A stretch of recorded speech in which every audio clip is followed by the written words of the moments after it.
Eu vou usar o notebook aqui com algumas anotações, algumas referências, porque não fui de fazer uma impressão, mas eu preciso compartilhar algumas referências bíblicas que eu não tenho de memória, então eu preciso me guiar aqui por essas referências. E eu quero começar com Isaías 55, os versos 8 e 9.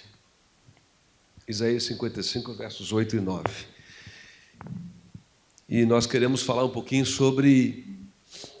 pensar um pouquinho sobre isso, né? Sobre a soberania de Deus e como é que Deus, em seu governo soberano, interfere na vida humana. De algum modo, as nossas conversas ao longo dessa semana com alguns irmãos tinham muito a ver com isso, né?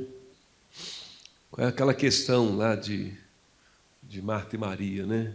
Não poderia aquele que deu vista aos cegos, né? Que fez o coxo andar, ter impedido que Lázaro passasse pela experiência da morte, ainda que ressuscitado, né? Depois, a gente fica pensando nisso, né? Não poderia Deus ter evitado aquilo? Irmãos, e não há resposta para tudo que a gente pergunta diante de Deus em alguns momentos. Não há resposta. E mesmo algumas respostas que eu vou arriscar dar aqui com os irmãos, elas geram perguntas, não é? A gente pensa em um assunto bíblico, um atributo de Deus, um aspecto de Deus. Deus é isso aqui, ó. E a gente diz, Deus é bom. E a gente encontra consolo, encontra conforto numa afirmação bíblica verdadeira, legítima, mas, ao mesmo tempo, essa mesma afirmação é capaz de produzir, dependendo do contexto que a gente esteja, mais uma meia dúzia, ou muito mais do que meia dúzia, né? Dezenas de perguntas. Então, eu quero estudar alguns textos, é quase uma classe única hoje aqui. Estudar alguns textos com os irmãos. À noite a gente vai trazer a mesma palavra com um caráter um pouco mais inspirativo, mas aqui pela manhã a gente pode ter um ambiente um pouco mais com esse formato de estudo, né? E eu vou pedir a vocês para lerem algumas referências bíblicas que nós vamos citar, para a gente pensar juntos sobre este tema. O texto está ali, vamos ler juntos? Pois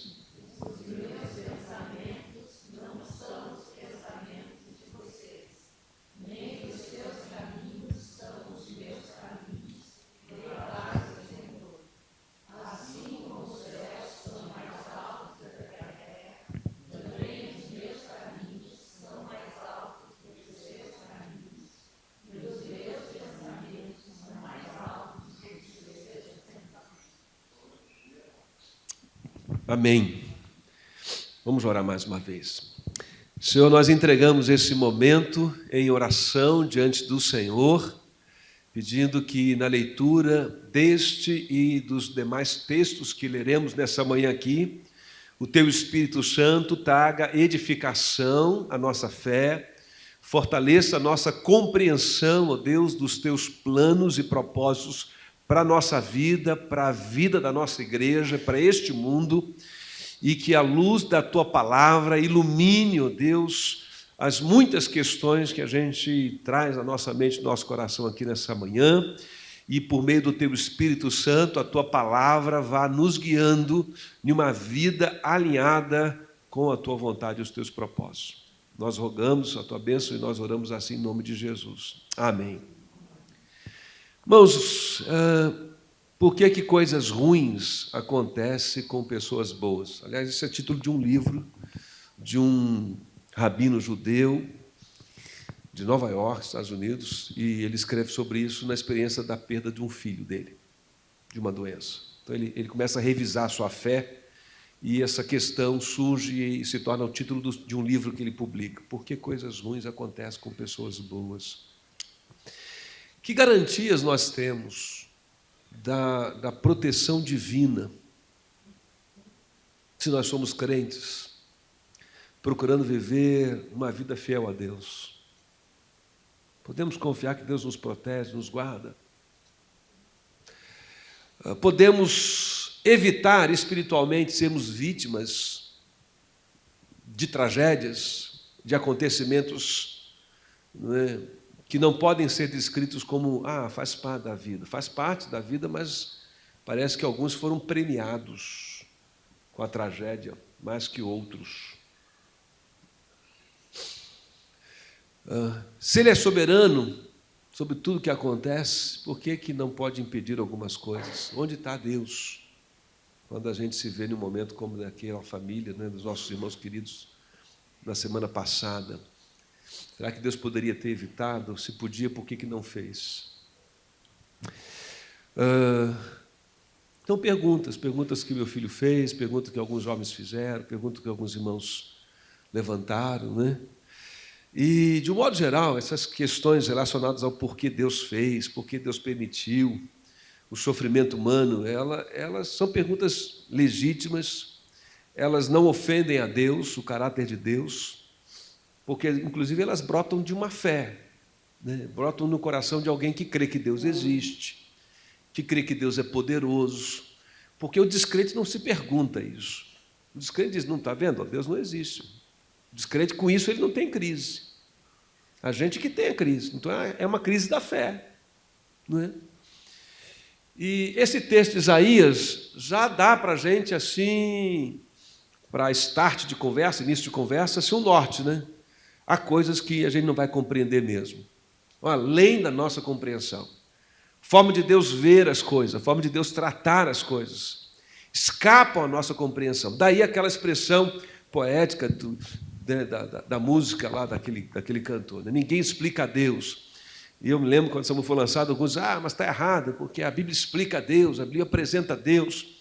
E eu acredito que ele, como poeta, ele está dizendo de que, embora a gente possa saber muita coisa sobre Deus, porque, de fato, a Bíblia diz, falando de Jesus, o que de Deus se pode conhecer, Deus revelou através de Jesus. Mas é o que de Deus se pode conhecer, porque há mais coisas que não dá para a gente compreender mesmo. Então, nesse sentido é que a música cabe. Não dá para responder por Deus aquilo que só Deus pode responder. Há explicações que o nosso coração reivindica e que Deus um dia, eu creio, vai nos dar, de algum modo, né, precisamente lá na eternidade. Lá na eternidade.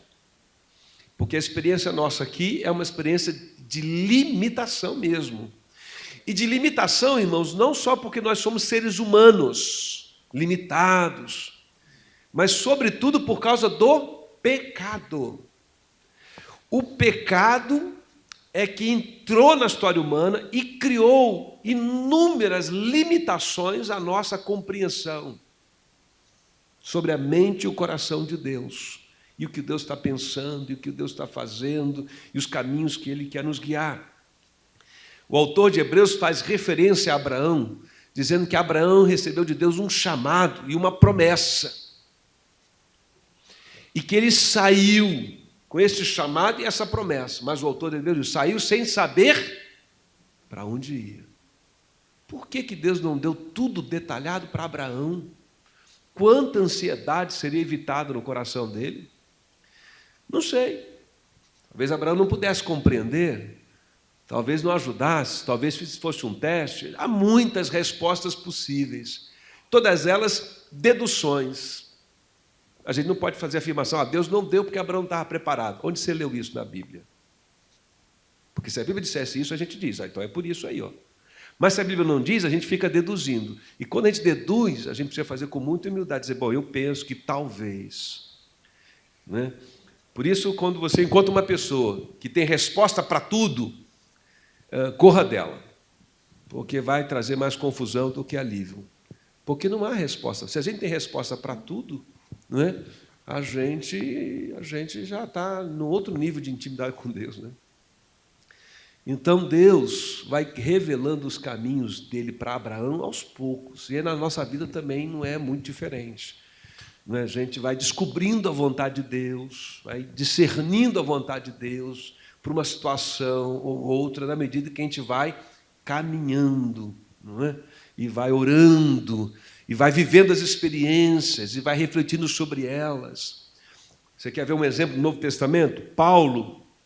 Como é que Paulo foi parar, né, na Macedônia, né? E começou a evangelização da Europa, do continente europeu. Que até então o evangelho está ali na região oriental da Ásia, né? Ele está tentando ir, e aí o que acontece? Não consegue de um jeito, não consegue de outro, e ele vai tentando, e ele diz que o Espírito de Deus o impediu de ir. Ele tem um roteiro traçado do projeto missionário dele, mas ele não consegue cumprir em determinado momento, porque Deus está intervindo. E aí ele vai dormir de noite e tem a visão do homem da Macedônia, perdão, não anjo, mas do homem, dizendo: passa a Macedônia aí, ajuda-nos.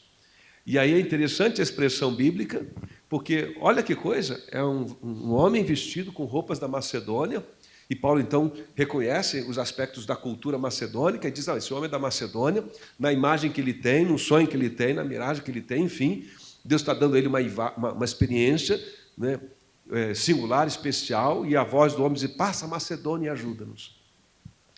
A Bíblia diz lá em Atos que Paulo acorda, conversa lá com seus companheiros de viagem, diz: e nós concluímos. O que significa isso? Que não veio assim escrito o endereço certinho, a passagem não estava comprada, uma experiência, e ele vai discernir, com a experiência que tem, com o Espírito Santo de Deus, que aquela imagem é uma direção espiritual. Não é diferente para a gente hoje. De forma diferente, cada um de nós é um, tem uma história, uma caminhada única, mas é assim a vida cristã, a gente vai discernindo aos poucos, né, a direção de Deus para a nossa vida. Mas ainda assim, a gente não precisa se apavorar e dizer assim: bom, então não dá para saber nada, cada um por si, vamos ver o que acontece. Por quê? Porque nós temos a Bíblia Sagrada, sim, nós temos a pessoa de Jesus, sim, e nós podemos conversar sobre essas coisas e diminuir as questões. E encontrar uma espécie de fronteira e limite para essas questões. Um campo mais seguro, uma área mais segura, onde a gente possa conversar e a gente se sinta mais seguro, porque as nossas conversas, as nossas perguntas e as respostas que nós estamos encontrando, elas guardam uma certa lógica, revelam um certo sentido. E isso nos ajuda a dizer: bom, eu não posso explicar Deus, quem explica Deus, mas isso não significa que ele é completa e absolutamente desconhecido, porque ele revelou alguma coisa para nós. Revelou o seu plano, de tal forma que a gente pode aprender com a assistência do Espírito Santo de Deus, que ilumina o estudo e a leitura da palavra, a discernir o nosso caminho. Amém? E essa é a minha proposta com os irmãos aqui nessa manhã. Não é fechar as questões, mas reduzi-las, né, e pensar um pouco sobre a nossa relação com Deus e o propósito de Deus para a nossa vida e como é que às vezes as tragédias vão se encaixando. Se a gente pensar, esse é o primeiro princípio que eu quero que a gente considere aqui nesse processo. A Bíblia é um livro que tem uma unidade. São mais de 40 autores, escritos aí, né, por centenas de anos de distância um para o outro, mas a gente entende que a Bíblia Sagrada ela é um livro único, tem uma história única. E do que a Bíblia fala? Me ajuda, pode participar. A Bíblia fala do quê? Que história que a Bíblia conta? A história de Deus Pai, da salvação. Perfeito, Minoro. É isso que a Bíblia conta. Está falando de Deus, da criação, do plano de Deus para a nossa salvação. É a história de Deus, está aqui. E Deus vai mostrando como é que Ele está conduzindo essa história. Por isso a gente diz que a Bíblia é um manual de vida nesse sentido. Nos instrui, não só do ponto de vista assim, do que eu tenho que fazer, da minha conduta moral, mas me dá um panorama da história como um todo, para que eu possa me encontrar nessa história, achar um sentido para a minha vida na história de Deus. Então, um crente é alguém que já encontrou sentido para a sua vida. Ele não encontrou resposta para tudo, mas ele sabe onde é o norte. Amém? Achamos o nosso norte. Mas entre onde eu estou e chegar lá onde eu quero chegar, seguindo esse norte, o que tem pelo caminho? Um monte de mistérios, um monte de coisa que eu não tenho controle, que foge ao meu controle. Mas pelo menos eu sei para onde eu estou indo. A Bíblia pode ser dividida na sua história em 4 grandes capítulos, 4 grandes temas. Já falamos aqui uma ocasião, fizemos um estudo sobre esses temas aqui. Eu quero relembrar: a criação, a queda, a redenção e a consumação. Então vamos relembrar aí? Criação, queda, redenção e consumação. Criação é o texto que fala da criação. Então vamos lá para Gênesis capítulo 1, versículo 31. Gênesis capítulo 1, versículo 31. Entender esses capítulos vai nos ajudar a ter uma clareza melhor do propósito de Deus e vai nos ajudar a ter sentido para a nossa vida, mesmo às vezes no meio da tragédia. Então vamos lá. Capítulo 1, versículo 31. Eu vou pedir a participação de vocês. Alguém pode ler para a gente?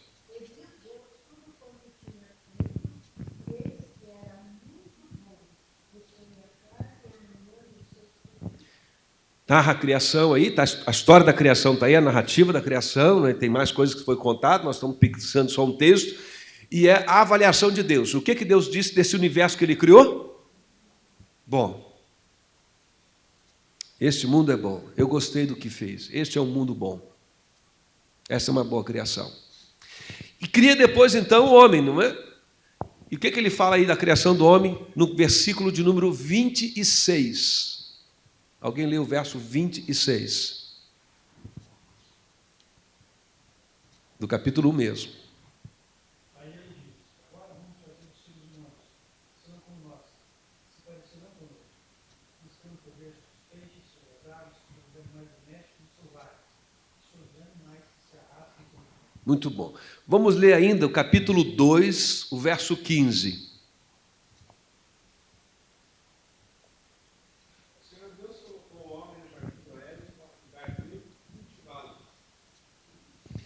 O que nós temos nesses versos? Deus cria o mundo, diz que o mundo é bom, e Deus cria o ser humano, a sua imagem e a sua semelhança, e dá a ele uma tarefa. Qual é a tarefa do homem? Cuidar desse mundo. Dominar a terra, sujeitá-la, cuidar. Tá certo? Então, esse é o projeto original de Deus. Deus cria o mundo é bom, tudo funciona bem, e Deus cria o homem à sua imagem e semelhança, e há muito que se estudar sobre isso, mas um dos significados dessa expressão, imagem e semelhança, é que ela representa, como se fosse um termo hebraico, quando um rei, um imperador, dominava um território, tá certo? E ele queria demarcar esse território como sendo dele, sob o seu domínio, sob o seu governo. Ele erguia uma imagem lá. Então ele erguia a sua imagem, né? Aí eu estou criando até um anacronismo histórico para tornar isso mais claro. Ele fazia uma pracinha, erguia lá um busto, né? Botava uma plaquinha, dizia, essa cidade aqui está sob meu governo, hein? Deus diz, este mundo está sob meu governo. Através de quem? Do homem. Ele cria o homem à sua imagem, à sua semelhança, e a presença do homem é uma extensão neste mundo do cuidado de Deus com esse mundo. É um dos significados. Claro que há também a relação pessoal, etc. Mas como é que esse homem é? Ele é livre. E há muitas questões que surgem sobre isso. Né? Por que o homem pecou? Por que Deus permitiu que pecasse? Por que Deus fez uma árvore e disse que não era para tocar? E eu vou resumir, porque quero avançar, mas a gente entende que o fato de ser feito a imagem e semelhança de Deus significa que esse homem é inteligente, é criativo, pode se relacionar, pode exercer domínio sobre o mundo. Ele é criativo como Deus é criador, né? E ele é livre. O que significa ser livre? Significa que Deus fez no universo um outro ser, ainda que finito, mas um ser que tem liberdade de escolha. E Deus diz para esse homem, você é livre. E faz uma proposta para esse homem. Confia em mim. Vamos fazer parceria. Você é minha imagem e semelhança. Através de você, vamos cuidar desse mundo. O meu governo vai se estabelecer nesse mundo através de você, que é minha imagem e semelhança. Vamos cuidar dessa terra. Vamos cuidar desse jardim. Aí vem a serpente, engana o homem, seduz a mulher, engana o homem, conta uma história. E o que é interessante dessa história do pecado do homem, lá em Gênesis 3, é que a serpente lança dúvidas sobre a palavra de Deus. Mas foi assim que Deus disse, veja bem, Deus sabe que se você comer da árvore da ciência do bem e do mal, você vai ser como Deus, e aquilo tudo vai seduzindo o coração do ser humano, e ele começa a idealizar uma vida em autonomia sem Deus. Em outras palavras, o que o homem quis ser? Deus para si mesmo. Só que aí entra um outro elemento nessa história, que é o fato que Deus criou esse mundo com regras, com princípios. Prerrogativa de Deus. Não é? Quando Deus diz assim, você pode comer de todas as árvores do jardim, mas que está no meio da árvore do jardim, da ciência do bem e do mal, essa você não vai comer. Isso é o quê? É uma lei, uma regra e um princípio. Tá certo? E toda vez que você viola uma lei, o que acontece? Tem consequência. Agora, ao mesmo tempo, Deus deixa o homem livre para fazer escolha.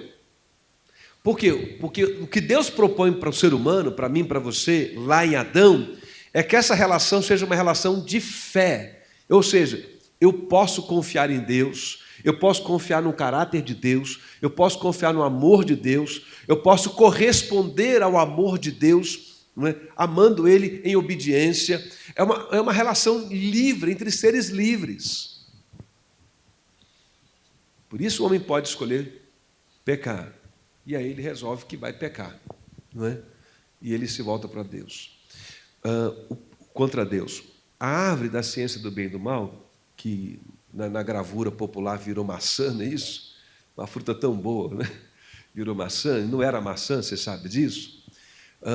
Era uma árvore que trazia conhecimento do bem e do mal, do certo e do errado. Mas o pecado estava na desconfiança. Tá certo? Eles se apropriam daquela árvore, sofrem as consequências, e Deus vai dizer assim, agora o homem conhece o bem e o mal. A árvore dá conhecimento do bem e do mal para o homem. Mas quando eles violaram esse princípio da confiança em Deus, e violaram uma regra, um mandamento de Deus, sofrem as consequências da lei. Igual a gente, se avançou o sinal vermelho, tinha o guarda lá, você vai levar a multa nisso. Consequência da lei. Você violou a lei, você tem consequência. Então, lá também tem regras e princípios, mas Deus fez um homem livre. A gente fica, às vezes, pensando tanta coisa, se havia uma alternativa diferente, mas Deus está criando um ser humano à sua imagem e semelhança, e isso implica, esse ser humano ser livre e ser responsável. Livre é quem tem escolha, e ser livre traz consigo o peso de ser responsável pela sua escolha. Mas aí, nesse momento, a relação do homem com Deus sofre uma ruptura. Ele sai da presença de Deus. O mundo que era bom, agora foi amaldiçoado. Vamos ler essa referência bíblica que fala da queda. Gênesis capítulo 3, versículos 17, 18 e 19. Foi a sua ajuda dos irmãos também para essa leitura. O que diz Gênesis capítulo 3, versos 17, 18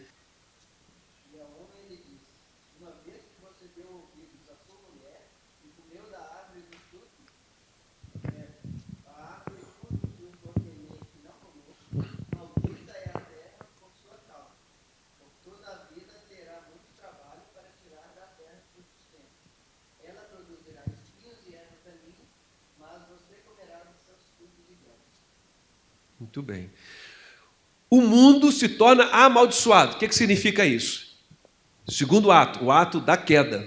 Primeiro ato da narrativa, a criação de Deus. Como é que é o mundo? Bom. E o homem? A imagem e semelhança de Deus para cuidar desse mundo. Mordomo, administrador, gestor. Tem capacidade para ser? Tem.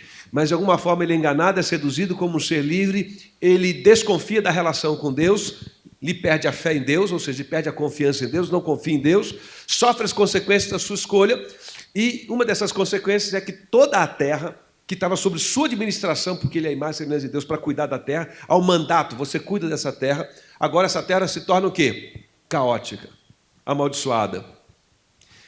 Um amigo meu me contou essa história, não cheguei a ver. Ele saiu, deixou o cachorro que ele tinha, confinado lá, não sei se na área de serviço, com aquela gradezinha pequena, mas o cachorrinho, recém-chegado, né, cresceu bastante, ele conseguiu abrir e pular, e passou para o restante da casa.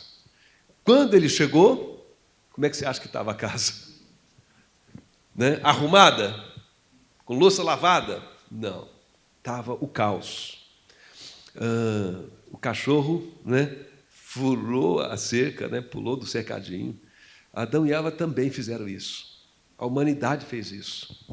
E aí esse espaço que estava sob a presença e o governo dele se torna esse lugar caótico. O que acontece agora, gente? Tem tsunami, tem seca, tem praga que mata a plantação, tem geada que vem quando não era para vir. E a natureza sai do seu prumo. Se perde o equilíbrio. Por quê? Porque quem estava administrando perdeu o seu equilíbrio. Não é? O perigo de quem tem labirintite dirigindo, não é isso? Por que quem tem labirintite não pode dirigir? Está arriscado, né? Perder o equilíbrio no volante e o carro ir para... Né? E o homem, né, sofreu do pecado, perdeu o seu equilíbrio. Junto com ele, toda a criação. Isso a gente chama de queda. Não é? A queda. E agora, o que Deus faz? Deus olha para essa criação, Deus tem que fazer uma escolha. Ou destrói tudo e refaz, começa do zero, ou faz o quê? Redime, que é resgata este homem. E aí a gente entra no terceiro capítulo da narrativa bíblica. O que Deus escolheu fazer? Redimir. E aí Gênesis vai mostrar para a gente o seguinte, o que esse que o autor de Gênesis está tentando mostrar para a gente. Primeiro, Deus deixa o homem sozinho. Deixa ele sozinho. Não vou dar orientação, não vou dar nada. Deixa ele cuidar sozinho. O que acontece? Caim mata Abel. Aí vem um tal do sujeito chamado Lameque, não é isso? E Lameque diz o quê? Eu matei 7. Eu mato muito mais. Né? E a violência se espalha pela terra. E aí o que Gênesis está ensinando para a gente? Que quando Deus para e fica só observando, o bem cresce ou é o mal que cresce? O mal que cresce. Aí Deus faz uma pequena intervenção. Pega Noé. Noé é o quê? Um homem justo no meio da sua geração. Salva Noé e a sua família, não é isso? E exerce um juízo com o dilúvio sobre a terra. O que a Bíblia está nos ensinando? Que não há nenhuma família na terra que possa nos salvar. Porque o mal do pecado está em todas as famílias. Ah, mas aquela família é muito boa, mas tem o mal do pecado. Aquela família é muito decente, mas tem o mal do pecado. Se toda a humanidade deixasse de existir, só ela ficasse, nós iríamos reproduzir a mesma história de morte e destruição. É isso que Noé ensina para a gente. Não tem nenhuma família que possa nos representar e sarar a humanidade. Noé mostra isso. Deus salva Noé.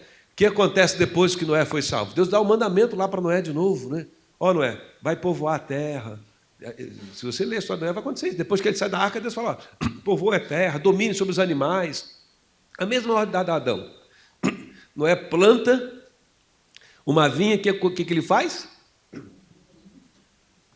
Planta uma vinha, na primeira oportunidade que tem, se embriaga, bebe até cair. Há uma vergonha, aí tem a história do seu filho, que vê a nudez dele, aquilo tudo, para mostrar que os problemas continuam existindo. Nenhuma família vai dar conta, por mais justo, por mais decente que seja, a semente do pecado espalhou-se por todos nós. E aí nós chegamos, em Romanos. O que diz Romanos lá? Romanos 3, 23. Abra sua Bíblia lá um instantinho. Porque todos pecaram e carecem da glória de Deus. O homem tenta solucionar o mundo, tenta dar jeito no mundo, tenta. Começa com a lei do mais forte, né? Eu sou o mais forte, agora eu mando, todo mundo obedece. Aí as nações vão se organizando, os clãs vão se organizando, e aí o que acontece? As guerras. Guerras por território, guerras por comida, guerra, né, por poder. Há uma disputa de poder o tempo todo. O tempo todo. Tá certo? Por quê? Porque todos pecaram e estão separados de Deus. Mas Deus resolveu ainda assim intervir nessa história. Aí entra na história bíblica um homem chamado Abraão. Não é? Era Abraão. Quando Deus olha para Noé, diz assim, Noé era um homem justo e bom. Quando Deus olha para Abraão, o que Deus diz de Abraão? Você já viu Deus dizer assim, vou chamar Abraão, porque Abraão é um homem justo, bom, decente? Tem isso na Bíblia? Qual o critério de Deus para escolher Abraão, gente? O hebreu não existe, o judeu não existe, Abraão vive em Ur dos Caldeus. Não é isso que ele vive lá? Ele é um caldeu, ele vive numa nação ou num povo, melhor dizendo, né? Esse conceito de nação é mais recente. Ele vive no meio de um povoado lá e todo mundo é pagão. Mas Deus começa a intervir nessa história. Por quê, irmãos? Porque é a graça divina. Já começa o plano de salvação sendo revelado aí, o plano da redenção. É uma escolha de Deus, é a graça de Deus. Já escolhe ele, diz, vou fazer de você uma grande nação. Abraão disse, escolheu errado, porque a gente não pode ter filho. Não, mas é por isso mesmo. Para ninguém, quando contar essa história, ter dúvida de que fui eu que fiz isso. Porque se você pudesse ter filho, você ia dizer que essa nação você fez, porque você jurou por sua conta e risco, né? Mas não. Abraão casa com Sara. Sara é o quê? Fértil ou estéril? Aí vem Abraão, tem um filho chamado Isaac. Isaac casa com quem mesmo? Rebeca, né? Rebeca pode gerar filhos ou é estéril? Estéril. Aí vem Isaac. Rebeca tem 2 filhos, Esaú e Jacó. Deus escolhe Jacó, não é? Porque Esaú era o primogênito. Aí Jacó casa. Raquel é aquele que ama, né? O sogro passa a conversa e diz, aqui nosso costume é o seguinte, vai a mais velha primeiro, depois a outra. Né? Engana ele lá. E aí ele casa com Lia. Lia pode ter filhos? Pode. Mas quem era amada de Jacó? Raquel pode ter filhos? Que é muita coincidência, irmãos. Deus está mostrando, e depois os profetas vão falar sobre isso. Quem gerou esse povo? Deus.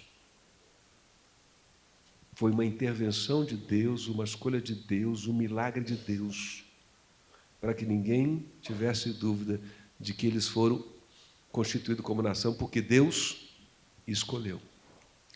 E aí Deus escolhe esse povo para se revelar ao mundo. Israel tem um chamado, revelar ao mundo a glória de Deus. Não cumpre adequadamente esse chamado, mas, por outro lado, da onde vem o Messias? Lá de Israel, o Cristo. Mas vamos dar uma lida em Romanos capítulo 7. Romanos capítulo 7, de 14 a 25. O que diz em Romanos 7, de 14 a 25?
O que esse testemunho de Paulo nos ensina? Nós estamos agora no 3º capítulo, a redenção. Paulo disse assim, e Romanos explica muito bem o Evangelho. Isso que nós estamos falando aqui está de maneira elaborada em Romanos, na carta aos Romanos.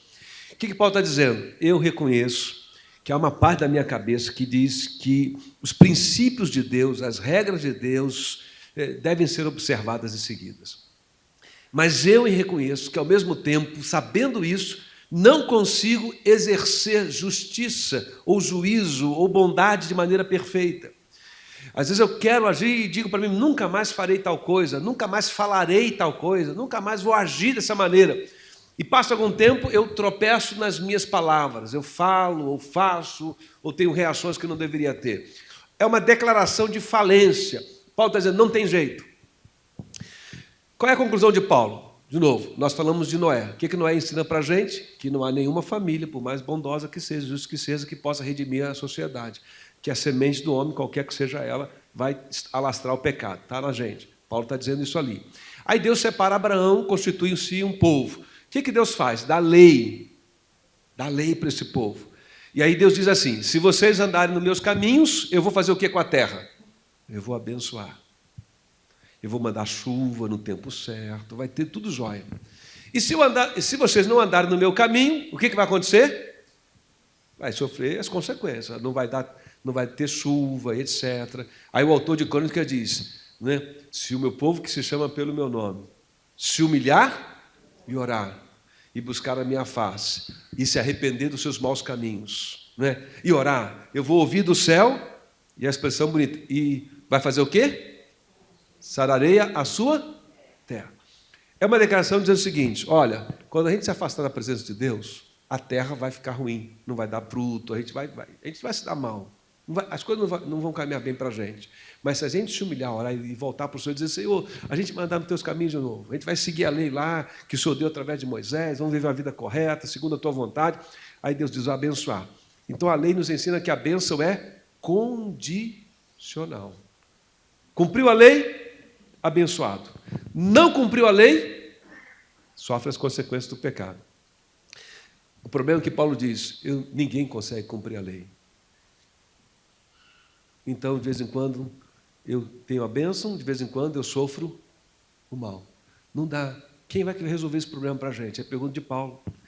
Qual é o testemunho que Paulo vai dar, especialmente aos Gálatas, em outros momentos, em Romanos também? Ele vai dizer o seguinte, a lei, por mais que ela seja boa, correta, e agora eu já sei o que Deus quer de mim, eu não tenho forças em mim para cumpri-la. Então, as regras, por mais claras que sejam, as leis, por mais claras que sejam, não está no ser humano a capacidade de cumpri-la. Por isso que a gente tem tribunal, tem prisão, tem advogado. Por isso que a gente às vezes vê uma notícia e diz, não entendo como o sujeito faz isso. E não sabe das consequências. Sabe. Mas alguma coisa que é de natureza espiritual dentro dele, porque a sua natureza humana foi afetada, não permite isso. E aí Paulo então diz no versículo 25, graças a Deus por quem? Porque aí então ele está dando uma resposta. Quem vai me livrar desse corpo? Quem vai livrar a gente dessa maldição? Graças a Deus por Jesus Cristo. Então vamos lá para mais uma referência bíblica importante lá em Gálatas. Gálatas, capítulo 4, versículos 4 e 5.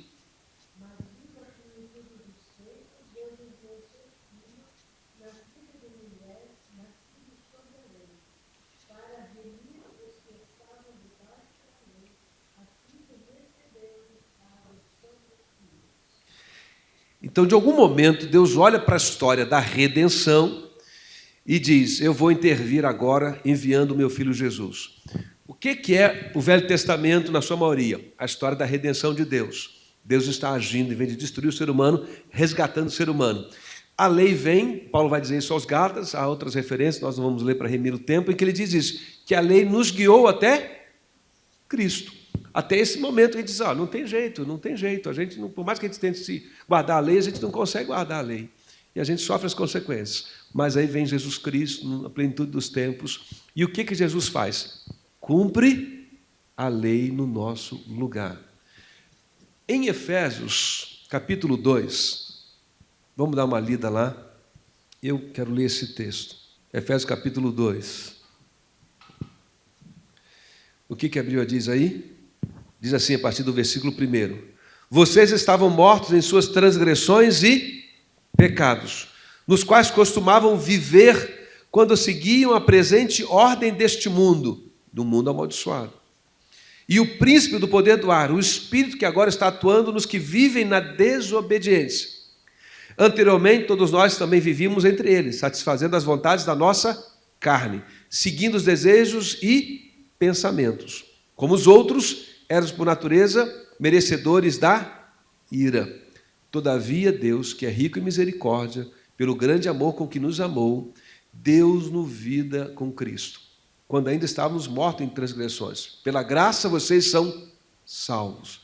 Deus nos ressuscitou com Cristo, e com Ele nos fez assentar nos lugares celestiais em Cristo, para mostrar nas eras que hão de vir a incomparável riqueza da sua graça, demonstrado pela sua bondade para conosco em Cristo Jesus. Pois vocês são salvos pela graça por meio da fé. Isso não vem de vocês, é dom de Deus. Não por obras, para que ninguém se glorie, pois somos criação de Deus, em Cristo Jesus agora, para fazermos boas obras, as quais Deus preparou antes para que nós as praticássemos. Vamos resumir um pouco de coisas que os irmãos já sabem. Cristo vem e ele cumpre a lei. Tudo que está na lei de Moisés, naquele sentido mais original lá, dos princípios de Deus, não é? Jesus cumpre. Paulo vai dizer que o fim da lei é Cristo, para a justificação de todo aquele que crê. Ou seja, está comprovado que não apenas uma família não pode redimir o ser humano, por mais bondosa que seja, como também nenhum ser humano, por mais que tenha regras claras, ele pode dar conta da maldição do pecado sobre si. Ele precisa de um Salvador, porque ele não pode salvar a si mesmo. E Deus então envia seu Filho como nosso Salvador. Como é que ele salva? Ele cumpre as exigências da lei no nosso lugar. Lembra de Gênesis? O que Deus disse para Adão? Não coma da árvore da ciência do bem e do mal, porque no dia que dela comer, certamente morrerá. Morte é separação. Ele come, não morre do ponto de vista físico imediato, mas experimenta a morte espiritual porque ele foi separado de Deus. Até então, ele se encontra com Deus, conversa com Deus, Deus se encontra com ele, conversa. Mas quando Deus aparece depois do pecado, o que Adão e Eva fazem? Se escondem. Se escondem, correm de Deus, têm medo de Deus. E Deus os expulsa do paraíso, ou seja, eles estão afastados da presença de Deus, destituídos da glória de Deus. Agora, o que Cristo vem? Ele fez tudo o que nós deveríamos fazer e não conseguimos na lei. Então, por que ele morreu? Ele morreu porque ele levou sobre si a sentença que estava sobre mim. A sentença sobre o Natan. Você vai morrer por causa dos pecados. E aí Cristo vem e morre no meu lugar. Então a minha sentença de morte foi lançada sobre Cristo. Aí o Natan, eu, você, o ser humano, vira para Deus e diz: Deus, mas eu posso dizer uma coisa para o Senhor? Eu falei: pode. Eu sou vítima. Como assim, Natan? Eu não estava lá no paraíso. O Senhor não me deu escolha lá. O Senhor deu para Adão e Eva. Agora, tudo bem, eu sou descendente de Adão e Eva, mas estou pagando o pecado dele. Aí Deus diz: não, Natan, então você não entendeu. Porque quando Cristo morreu na cruz por você, você agora, como Adão teve lá em Gênesis, você agora tem o direito a fazer a sua escolha. E eu proponho para você, Natan, e proponho para todos os seres humanos a mesma proposta de Adão. Adão, confie em mim. Se eu disser não, confie em mim. Não é maldade, não é perversidade, é amor. Estou cuidando de você. E você vai, junto comigo, cuidar desse mundo. Então, Natan, eu estou propondo mesmo para você. Porque antes você não tinha jeito. Você estava debaixo da maldição de Adão. Mas agora a maldição de Adão foi lançada sobre Cristo, Natan. Agora você não está mais diante da maldição. Então o que eu faço? Escolha. Escolha andar nos meus caminhos. Escolha confiar em mim. A Bíblia chama isso, no Novo Testamento, de fé. O que é fé? Senhor, eu confio em Ti. Qual é a Tua vontade para a minha vida? Me ajuda a viver segundo ela. E a Bíblia diz que nesse dia eu nasci e você também nasceu de novo. Olha aí. Por isso a Bíblia diz que a carne e o sangue não podem herdar o reino. Por quê? Porque essa carne e sangue está amaldiçoada. Agora eu já tenho então um novo nascimento. Eu estou fora da maldição. Deus me convida a andar nos caminhos da presença dEle. Mas esse corpo ainda é da ordem passada. Então eu preciso que esse corpo pereça para eu receber um novo corpo. 1 Coríntios capítulo 15, não é isso que Paulo diz lá? Vamos lá para Coríntios capítulo 15. Eu já estou caminhando para fazer um fechamento aqui a partir desses próximos versos que a gente vai ler, então preste bastante atenção. Em 1 Coríntios capítulo 15, leia, por favor, os versos 12, 13 e 14.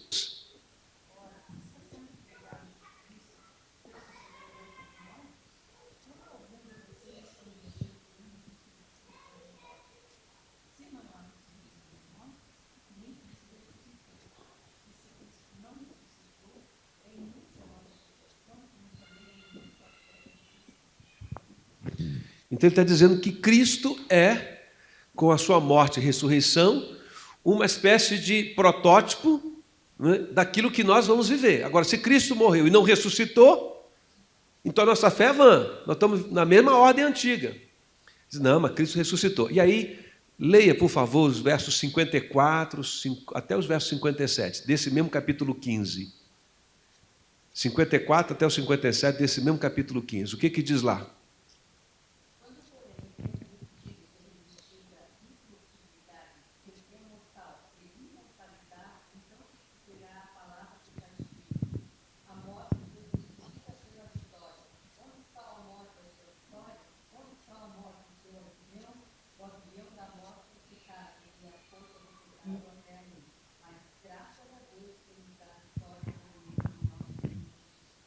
O que Paulo diz, na verdade, em todo o capítulo 15? Que esse corpo precisa se revestir de incorruptibilidade. E aí a gente entra no quarto capítulo da história bíblica. Qual é o quarto capítulo? A consumação.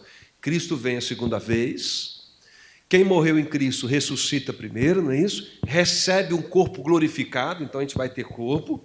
E aí João diz que ele viu novos céus e nova terra. E aí, né, fica completada a obra da redenção. Então, em vez de destruir o homem, Deus resolveu redimir o homem. E para redimir o homem, Deus vai em um processo de persuasão, dizendo, não tem nenhuma família que dê jeito. Né? A sua família pode ser bonita, mas ela não é perfeita. Né? Porque Noé já mostrou isso para você. Tá bom? E se eu deixar vocês resolverem a sociedade sozinhos, vocês vão se autodestruir. Porque quando eu não fiz nada, a violência e a maldade aumentou. Tá certo?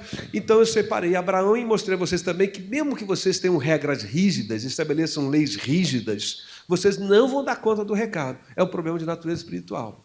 Então como é que resolve isso, Deus? Confie em mim. Desde o princípio, essa é a minha proposta. Eu criei vocês a minha imagem e semelhança. Confie na minha direção para a sua vida. De novo, Deus convida todo ser humano, através de Jesus, nos dias de hoje, a fazer o quê? A crer.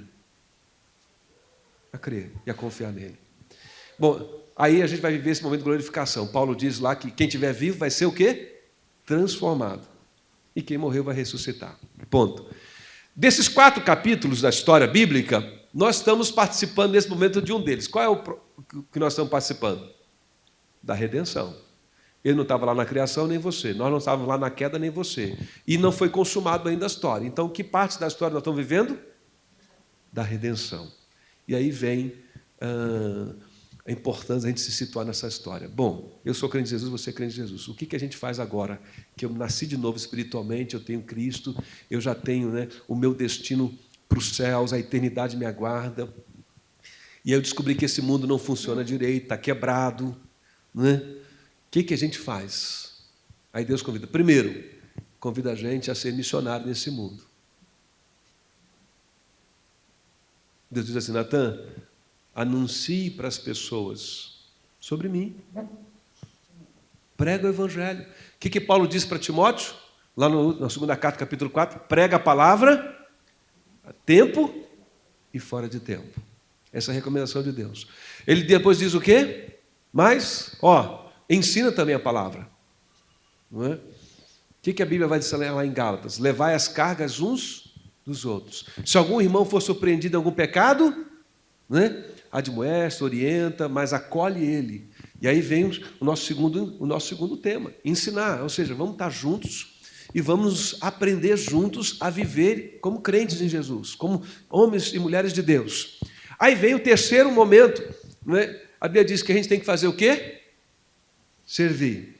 Então vamos ler esse texto, por exemplo, lá de Mateus 25. Abra sua Bíblia lá. Mateus 25, versos 31 a 40.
Amém. Irmãos, preste atenção aqui. Nós estamos caminhando para fechar, então preste atenção nesse momento para você entender. A gente quer fechar o que a gente compartilhou. Nós estamos na fase da redenção. A redenção só é possível porque Jesus Cristo morreu por nós. E o que a redenção oferece para a gente? A oportunidade de fazer a nossa escolha e não botar mais a culpa em Adão. Agora, eu fiz a minha escolha, eu estou resolvendo confiar em Deus. Isso significa que eu me tornei crente de Jesus, fui batizado e me tornei discípulo de Jesus. Mas eu tenho falhas. Aí Deus diz, vai se reunir com a igreja, Natan, e vai aprender a ser crente. Porque sozinho você não vai conseguir. Aí eu me reúno com outros crentes, com outros irmãos, outros homens e mulheres, e a gente vai junto compartilhando a vida cristã. Mas, ao mesmo tempo, Deus diz, vocês têm que pregar para o resto do mundo. Não é se reunir, ficar sentado esperando a minha volta, não. Vocês têm uma missão, eu estou dando a vocês agora a tarefa. Vocês são meus porta-vozes no mundo. E aí a gente precisa entender o que é ser missionário. Missionário não é apenas pregar o Evangelho, mas é viver o Evangelho. Amém? E o que significa isso na prática, irmãos? Significa que a gente tem que anunciar Cristo, mas significa, às vezes, que a gente tem que acolher um irmão na fé e ensinar os caminhos a ele. Aí a gente compra um prédio, cria igreja, se reunir para cultuar. E a gente também tem que socorrer as pessoas. Então, olha que coisa interessante.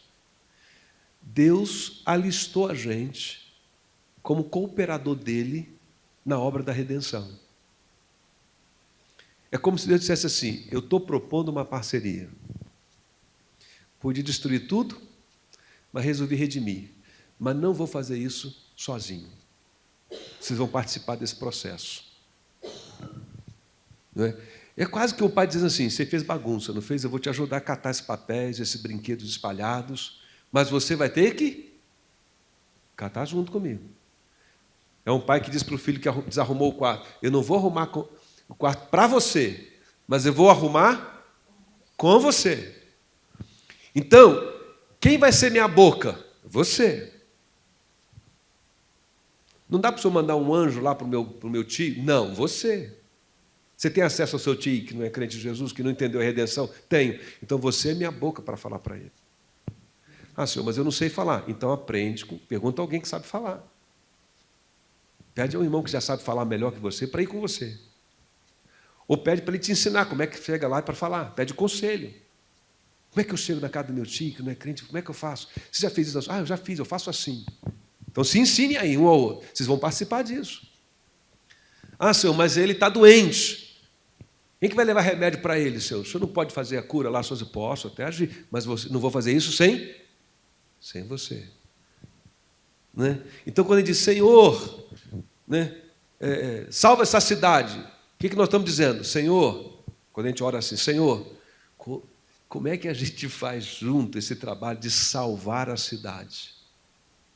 E é nesse sentido que a gente vai entendendo que a nossa vida agora não é mais aqui, nós estamos aqui de passagem, mas ainda estamos aqui porque nós temos uma missão que envolve anunciar, ensinar e servir. Só que aí, irmãos, é estudo para outro momento, outro domingo. O Senhor adverte a gente, mas as coisas não vão ser fáceis. Primeiro porque você vai anunciar e tem gente que vai rejeitar, porque ele não entendeu ainda.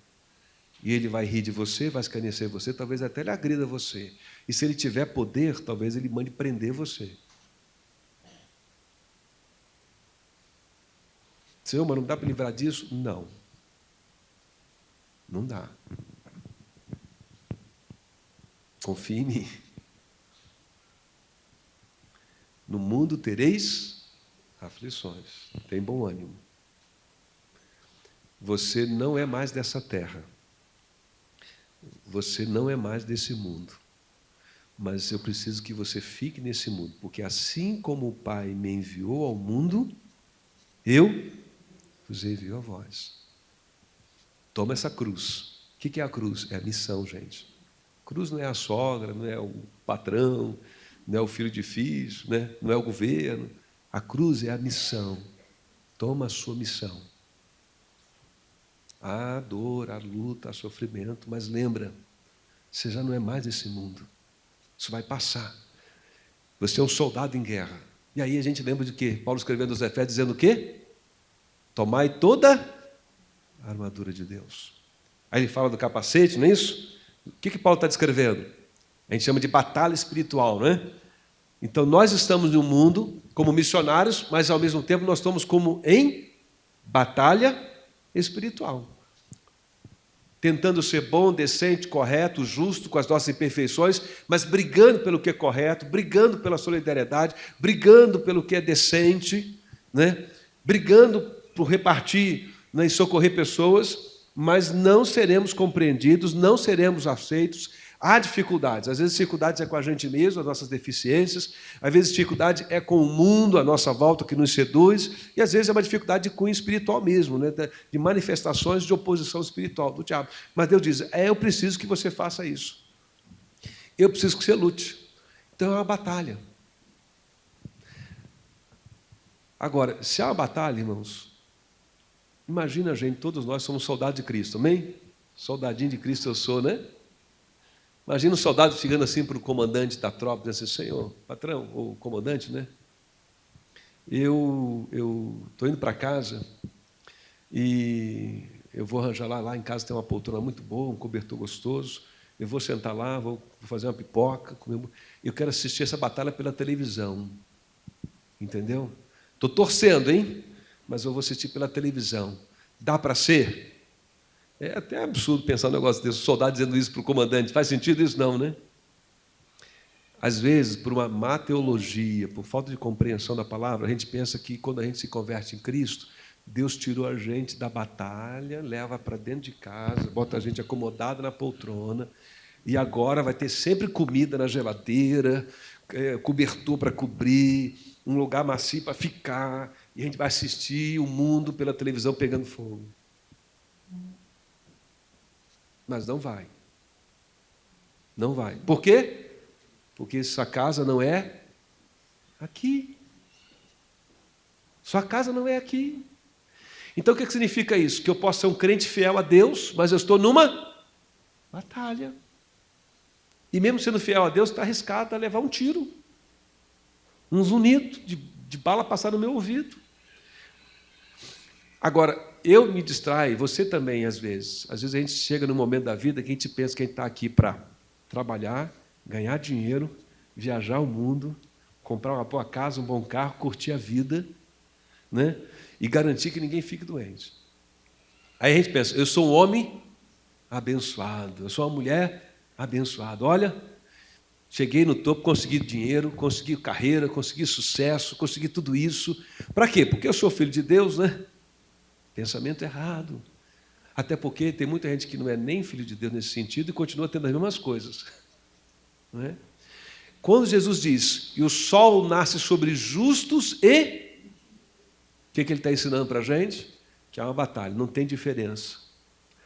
Aí vem as perguntas, mas pastor, eu posso evitar algumas dores, alguns sofrimentos? Pode. Porque Deus fez leis que regem esse mundo. Então, por exemplo, se eu tomar cuidado com aquilo que eu como e me disciplinar na minha dieta, talvez eu tenha mais saúde física. Mas se eu não cuido da minha saúde, eu não posso atribuir a um castigo divino o fato de eu não estar sentindo bem. Porque eu violei uma regra de saúde. Financeiramente é a mesma coisa. Eu posso administrar bem minha vida financeira ou administrar mal. É sol para justos e injustos. Quem administra bem vai ter melhores resultados financeiros da sua vida do que aquele que administra mal. Não tem a ver com o divino. Tem a ver com as leis e com este mundo, com o funcionamento do mundo. Mas, apesar de tudo isso, às vezes uma tragédia atinge a gente. Numa época a gente diz assim, mas eu fiz tudo certo. Eu não estava procurando coisas erradas. Não é? São os efeitos desse mundo caído.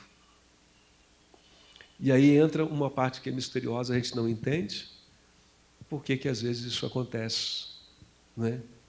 Com a gente. A nossa resposta é porque esse mundo está caído, nós estamos numa luta espiritual, estamos sujeitos a isso, né? E o que eu tenho que fazer? Eu tenho que evitar o mal, evitar o que pode me trazer dano, né? Então, tudo aquilo que pode me trazer dano, seja um relacionamento errado com alguém, seja um negócio financeiro errado, pode me dar cadeia, seja um abuso da medicação, de uma droga, de um entorpecente, que pode fazer mal, seja o que for, eu tenho que evitar essas coisas, mas mesmo evitando essas coisas, às vezes eu sou atingido por uma tragédia, né? E a gente só pensa, bom, o mundo é isso aí mesmo, é violento. Por quê? Porque às vezes eu sou vítima da maldade do outro. Eu evitei, mas o outro não evitou. Aí a gente se pergunta assim, como é que a gente faz para resolver isso? Aí a Câmara de Vereadores e Deputados faz o quê? Faz uma lei. Vamos fazer uma lei. A lei diz agora que não se pode impermeabilizar a poltrona dentro de casa. Resolveu um problema, mas não resolveu o problema, porque o problema é o pecado no coração do homem. Está certo a lei? Está certo a lei. Que pena que ela teve que custar a vida de alguém que nós amamos. Mas qual é a nossa parte? Apoiar a lei e pregar o evangelho, porque a mudança do homem é de dentro para fora e não de fora para dentro. Vamos ficar de pé para orar?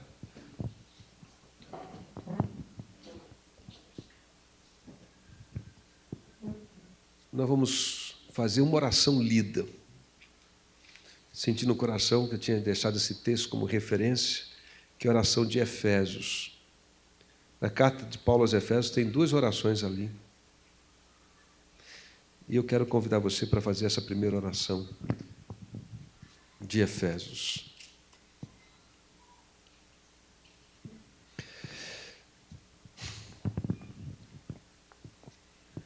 Capítulo 1 de Efésios. Capítulo 1 de Efésios.